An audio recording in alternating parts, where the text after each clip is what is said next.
Hello everyone, my name is Rebecca. Let's talk about makeup. Today we're going to be doing the intro for my 50 Shades of Black project pan. This is a Pantastic Ladies collab that was created by Jessica, Amanda, and CeCe. A general idea behind this project is that we're going to be rolling in 50 beauty products that we have linked in some way to the color black. This is, I think, maybe the 7th round of this particular project. I participated in the last round, which was 50 Shades of Brown. But I think prior to that, there's been green, purple, pink, yellow/gold, and we have finally come to black. Part of the challenge of previous rounds of the 50 Shades Project Pan has been trying to find a way to link a product to the chosen color. And to be fair, the rules are pretty flexible. You're allowed to use the name of the product, the brand of the product, the color of the product, any of the colors in the packaging. In the brown round that we just did, I even went to the ingredients list to find my link to the color brown a couple of times, and that is all absolutely fair game. I think that's going to be a little bit less of a challenge this time around, just because black is such a ubiquitous color across so many types of packaging. So what I'm going to try to do is I'm going to try to take advantage of that in this round of this project and use it to complete as many products as I can that have maybe been lingering at the corners of my makeup and skincare collections. Maybe they've been gathering a little bit of dust. Maybe I haven't been able to work them into any other projects over the last nearly year and a half that I have been panning. I did learn a few things from my experience with the 50 Shades of Brown project pan that I'm going to go ahead and try to apply to this round. And one of those things is I was really in a big rush with the 50 Shades of Brown round to roll in my products as quickly as I possibly could. So by the time I think we were 3 months into the project, I had rolled in the majority of the 50 products. And I think I'm going to go a little bit slower this time and just roll in a few products at a time. I feel like for me, the project became a little bit overwhelming, trying to keep so many products in the forefront of my mind, trying to track uses across that many products, and trying to update you on that many products every time I sat down to film an update. So in an effort to make this project feel a little bit more manageable and therefore a little bit more enjoyable, I'm going to go ahead and roll in 10 products today, and then I will be incrementally rolling in additional products as the project continues. So I'm going to go over all 10 of these products that I have here in front of me. All of these are going to be completion goals unless otherwise stated. I actually think everything in front of me here is a completion goal. For a lot of the other projects I participate in, I utilize a lot of usage goals simply because I really enjoy panning as a way to help me more consciously cycle through my entire collection, which is admittedly quite large. So I do have a lot of usage goals in other projects, but for this one in particular, I'm going to be focusing primarily on completing products entirely. Okay, so the first thing that I have here is what I'm pretty sure is the oldest foundation in my collection.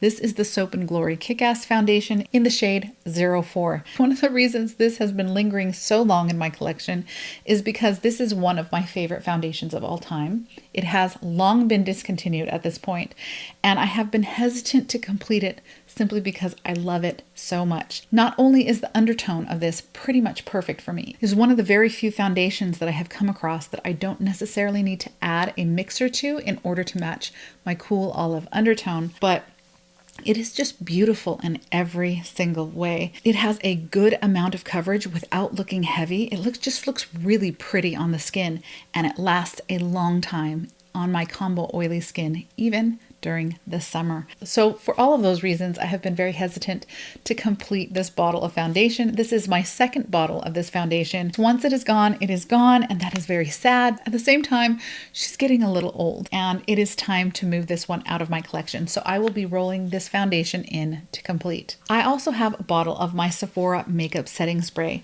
that I would like to complete. This is a setting spray that used to be my most used go-to everyday setting spray. Over this last year, however, as part of my 50 Shades of Brown project pan, I got to know and really fell in love with the Gerard Cosmetics Slay All Day, and this one kind of got pushed to the side. I'm not entirely sure how much is in here, but it feels nearly full. I don't think it was very long after I opened this and began using it that I started working on the Gerard Cosmetics setting spray, and I have not yet come back to this. So I think we have the majority of the bottle to work through here. I don't think it's going to be an enormous challenge for me to complete this setting spray over the next year, so long as I'm able to get myself to let go of the Gerard and actually focus on this one. And that's kind of the idea in me rolling this into the project. It's just to kind of help me refocus a little bit on this product. The next product that I would like to complete in this project is my IT Cosmetics Bye Bye Pores Translucent Finishing Powder. This is a really lovely, very finely milled blurring and mattifying powder. It is not my absolute tippy top favorite mattifying and blurring powder. That honor goes to the Honest Beauty Loose Powder, but this is a very nice one. I've gone through one of these previously as well as the pressed version and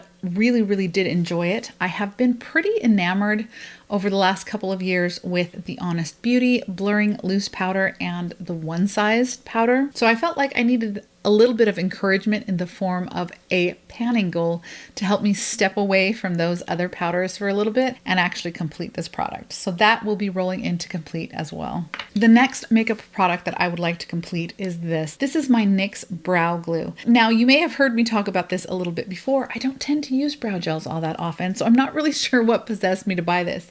I have to admit that this sat in my drawer probably for the better part of a year before I actually took it out and started to try to figure out how I could incorporate it into my makeup routine. I recently changed the brow pencil that I was using, and I took that opportunity to try to work this brow gel into the way I'm doing my brows right now, and I actually have found a way that I quite like it. So I'm going to make an effort to continue to do my brows in that way and go ahead and use this product up. I don't know if that means I'm a total convert to brow gels or if I found a way that I feel like it works and it's not wholly superfluous in my makeup routine. So I'm going to take advantage of that for the time being and go ahead and try to use this up completely. The next product I have here is the Sigma Eyeshadow Base Primer in the shade Earthen.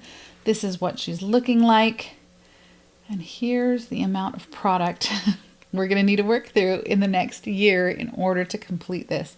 I think it's probably doable. I really quite enjoy this eyeshadow base. I can't really speak on eye primers too much from the perspective of preventing creasing, since creasing is not something that I really struggle a ton with anyway. I do think that it helps with both the vibrancy and the longevity of the eyeshadows that I apply. So I'm looking forward to being able to use this a little bit more, and hopefully we'll be able to get it done by the end of the project. The last makeup product that I have here is the matte Stila Stay All Day Liquid Eyeliner in the shade Black. This is brand new. I have just about completed my previous Stila eyeliner.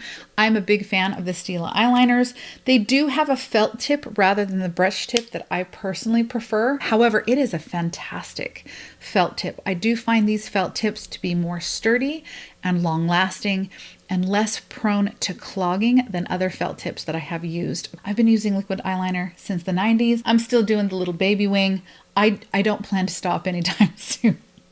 So we're going to go ahead and roll this one in to complete as well. So those are the makeup products that I am initially rolling into this project. There may be some others further down the line, but I want to keep it to this number for now, just so this project can feel a little bit more manageable for me. I also have a handful of skincare products. So I have two products from CosRx that I would like to roll into this project. And the first one here is the AHA BHA Clarifying Treatment Toner. I think this is my third bottle of this. I really do enjoy a good misting toner. During the wintertime, I tend to have a more hydrating one that I prefer to use. This is my favorite to use during the summertime because as a combo oily girl, I struggle a bit with congestion, especially in the summertime. And this is something that I feel really helps with that in a very gentle, non-barrier threatening sort of way. So I'm going to go ahead and roll this one in to finish. I also have here the CosRx Galactomyces 90 Fine Tone Balancing Essence. Essences are a thing that I have experimented with, but have in the past struggled to work into my skincare routine. However, I currently have one rolled into my Throwback 30 project pan, and I have been able to make a habit of incorporating it into my skincare routine and have actually really started to enjoy it. So I think I might have a shot at being able to finish this one as well. Obviously, I'm still working on the Throwback 30 Project Pan, but that project will be wrapping up in a couple of months here, at which point I'm going to go ahead and switch to this one and we'll see if we can get it done. I have another product here. I think it's MIG. M-I-G. It's called the Refreshing Foot Balm.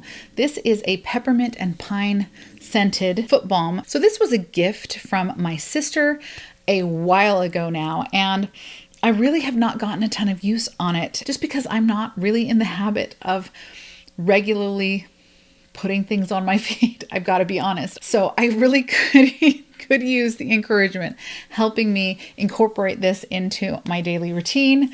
And who knows, maybe I will just fall in love and have soft feet for the rest of my life. This is almost completely full. I've only used it a handful of times. It feels quite heavy. I don't know how much of that is the product and how much is the packaging. It says it has 2.5 ounces in here, which is a fair amount of product. I don't use a lot of foot care products, so I don't know if it's reasonable to expect to be able to complete this in the next year, but we're gonna go ahead and give it a try. Last is a product that I actually purchased this month and I have not yet begun to use it. This is the Caffeine Eye Cream from the Inky List. It's still in its box. I have not used it even once. I did once upon a time go through a bottle of the Caffeine Eye Serum from The Ordinary. I tend to struggle a little bit more with puffiness under the eyes than I do dark circles. So I'm hoping that this will be a useful addition to my skincare routine. And those are the 10 products that I'm going to be starting off with in the 50 Shades of Black Project Pan. As I start to get a little bit of progress on these products, I will go ahead and start rolling in additional products as well. Thank you so much for spending this time with me, and I will see you in the next one. Bye.